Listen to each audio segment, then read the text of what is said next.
I just made a documentary and I learned a ton of stuff throughout the entire process. But one of my biggest takeaways was conducting interviews. Now, everything from pre-production throughout the whole production process, there's a lot that goes into conducting the interviews. So let's talk about it. Damn it. First things first.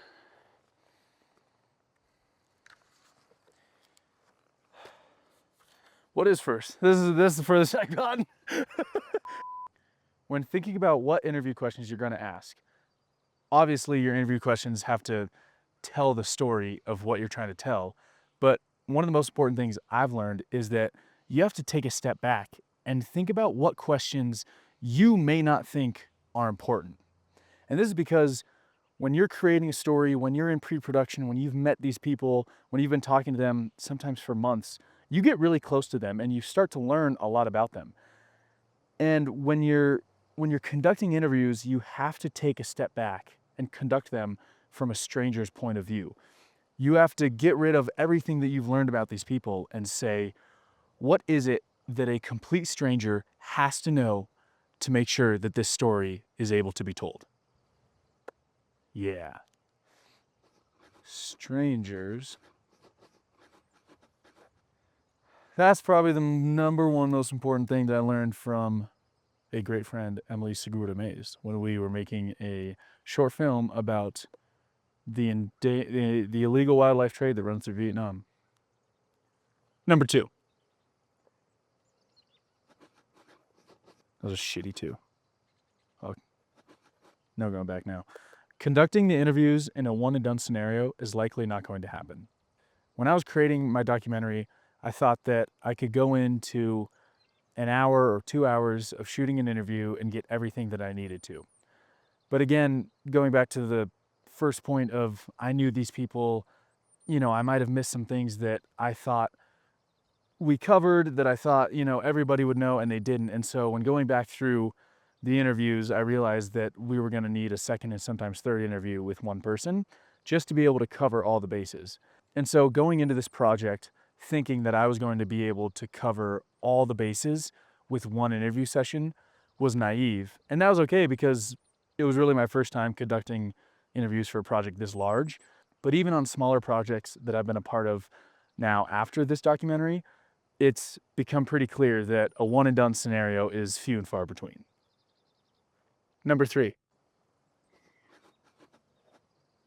After talking to people through the camera for so long, now this one's pretty obvious to me. But when I started, it was something that I didn't realize was important until I had asked people questions or conducted interviews and already had gone through the footage and finished those interviews.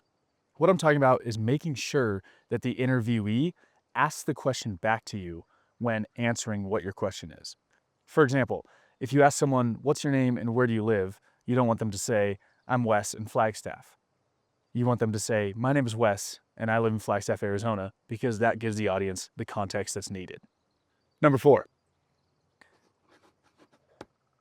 One huge thing for me in the creative process is having something around me where I can put my ideas down whenever they pop up. Whether that's the Notes app in my phone, whether that's a notebook to write down ideas, whether that's my iPad, I always want something around me, something that I can grab quickly to jot down ideas and not forget them. Having these systems is huge when conducting interviews because often I would be sitting there thinking about the story, or I would be brushing my teeth, or I'd be in bed and something would pop up and I would think, oh my gosh, that's a great point that I want to be sure to make. And I'd write it down in the notebook, on my phone, on my iPad, and I'd make sure to have it and go back to it. So for me, having multiple mediums in which I can jot ideas down is key, and having them everywhere I go. On the plane, it's my iPad and my phone. In the car, I have a notebook.